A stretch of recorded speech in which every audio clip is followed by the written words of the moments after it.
நாம் வெளியில் போகிறப்ப கவனிச்சிருப்போம். நம்மளை பாஸ் பண்ணி ஸ்விக்கி வண்டியோ இல்லை ஜொமேட்டோவோ போகும் வரும்.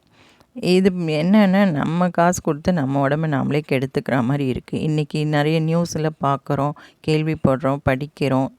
இதை சாப்பிட்டதுனால இப்படி ஆயிடுச்சு அப்படின்றதெல்லாம் ரொம்ப கஷ்டமாக இருக்குது. முடிஞ்ச அளவு நம்ம உணவை நம்மளே செஞ்சு சாப்பிடணும்.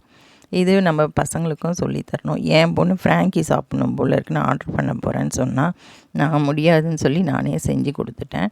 அது எப்படின்னு பார்க்கலாம். கடாய் வச்சு எண்ணெய் ஊற்றி இஞ்சி, பூண்டு, பச்சை மிளகாய் பொடியாக நறுக்குனதை வதக்கிட்டு, மஞ்சத்தூள், garam masala, soya sauce, tomato sauce போட்டு நல்லா கலக்கிட்டு, உப்பு போட்டு வேக வச்ச உருளைக்கிழங்கையும் போட்டு நல்லா பிரட்டிட்டு கொத்தமல்லி தூவி இறக்கிட்டேன்.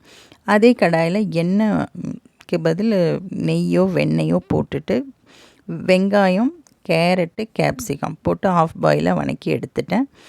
கோதுமை மாவில் புல்கா மாதிரி சுட்டு எடுத்துட்டு அதில் சீஸ் வச்சு இந்த பொட்டேட்டோ ஸ்டஃபிங்கும் அதில் நல்லா போட்டுட்டு கொஞ்சம் பன்னீர் திருவி போட்டு இந்த காய்கறியையும் அதில் வச்சு நல்லா ரோல் பண்ணி சாப்பிட்டா ஹோம்மேட் ஃப்ராங்கி ரெடி.